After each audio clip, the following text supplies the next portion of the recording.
Assalamualaikum, welcoming you all to your very own YouTube channel, that is English Lounge. Today in this video we will discuss the production of speech sounds. Moreover, the rationale of this video is to discuss articulatory setup of human in detail. ये कुदरत की तरफ से हमारे लिए बहुत बड़ी blessing है कि उसने हमें बहुत कॉम्प्रिहेंसिव किस्म का आर्टिकुलेटरी सेटअप दिया है कि जिसकी मदद से हम स्मूथ जो है आर्टिकुलेशन ऑफ साउंड्स कर सकते हैं। अब इस फिगर के अंदर जो जितना आर्टिकुलेटरी सेटअप है ह्यूमन का वो हमारे पास मौजूद है। इसके अंदर लेरिंग्स मौजूद है, फेरिंग्स मौजूद है, सॉफ्ट पैलेट मौजूद है, हार्ड पैलेट मौजूद है, अल्वियोलर रिज आपके टीथ, आपका नोज और इसके अलावा आपकी टंग मौजूद है। तो आज की इस वीडियो के अंदर हम देखेंगे कि किस तरीके से जो 7 आर्टिकुलेटर्स हैं वो हमें फैसिलिटेट करते हैं कि हम जो है स्पीडी अल्ट्रेशन ऑफ साउंड कर सकें। तो इस फिगर के अंदर हमें ब्रीफली बताया गया है कि कौन कौन से आर्टिकुलेटर्स कहाँ कहाँ एक्ट करते हैं और उनका फंक्शन क्या है। अब नंबर 1 आर्टिकुलेटर हमारे पास आता है फेरिंग्स। फेरिंग्स की डेफिनेशन अगर हम देखें तो हम कह सकते हैं फेरिंग्स एक ट्यूब है जो कि अबव होती है लेरिंग्स के।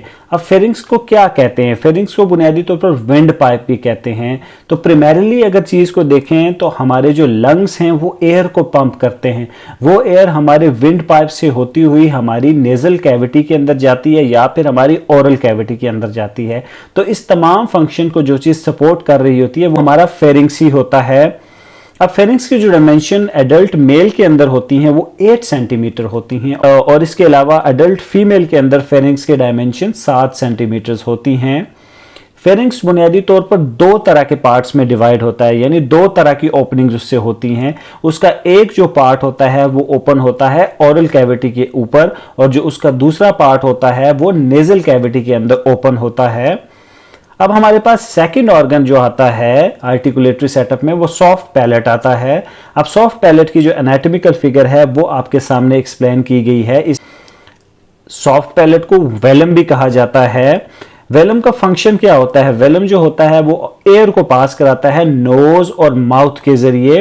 हम महसूस कर सकते हैं कि जब हम बात कर रहे होते हैं जो हमारा सॉफ्ट पैलेट या वेलम होता है उसका जो लेवल है वो थोड़ा सा अप होता है। उसका मकसद ये होता है कि जो एयर है वो हमारे नोज से एस्केप ना कर सके। अब जब मैं आपको लेक्चर दे रहा हूँ, आपसे बात कर रहा हूँ, तो उस दौरान भी मैं फील कर रहा हूँ कि जो मेरा सॉफ्ट पैलेट है उसका जो लेवल है हाई है।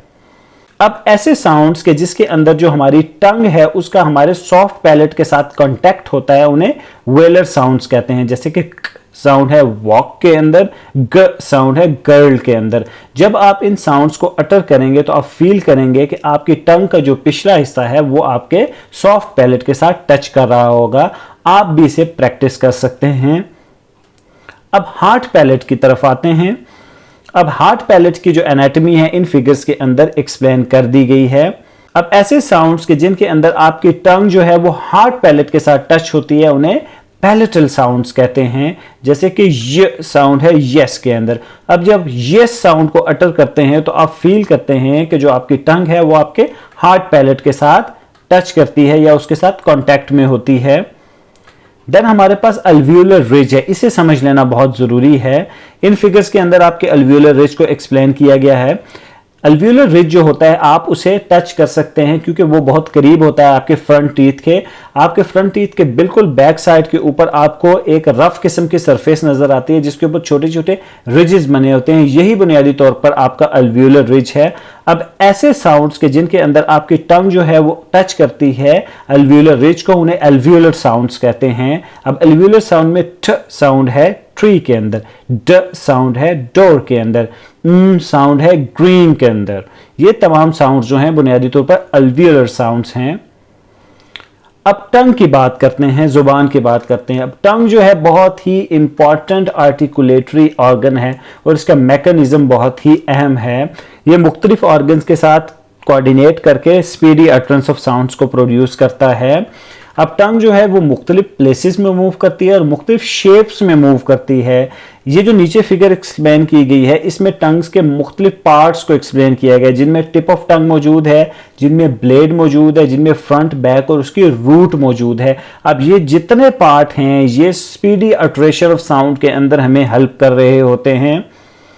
अब टीथ की बात आती है। जो हमारे दांत हैं वो भी बहुत ज्यादा इंपॉर्टेंट होते हैं in the production of speech sound.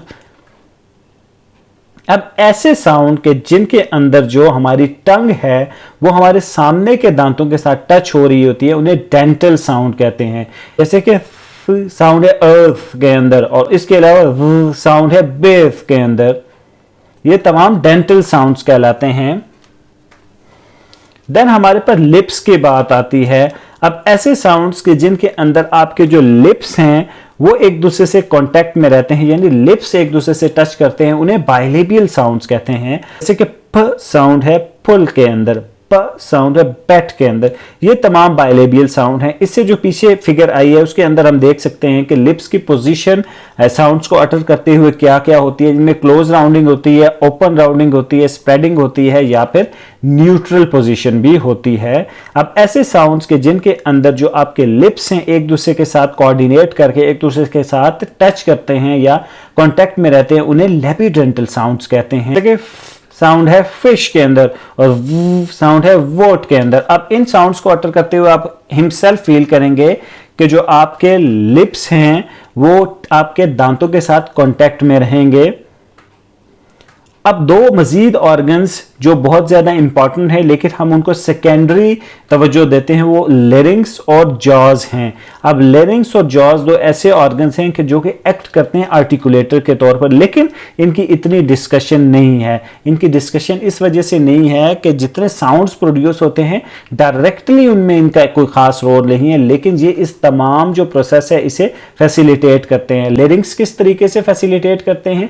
अब जो हमारे लंग्स होते हैं उनके अंदर से एक खास किस्म का प्रेशर बिल्डअप होता है, एयर बिल्डअप होती है, उस एयर को फेरिंग्स तक पहुंचाने के अंदर लेरिंग्स का रोल होता है।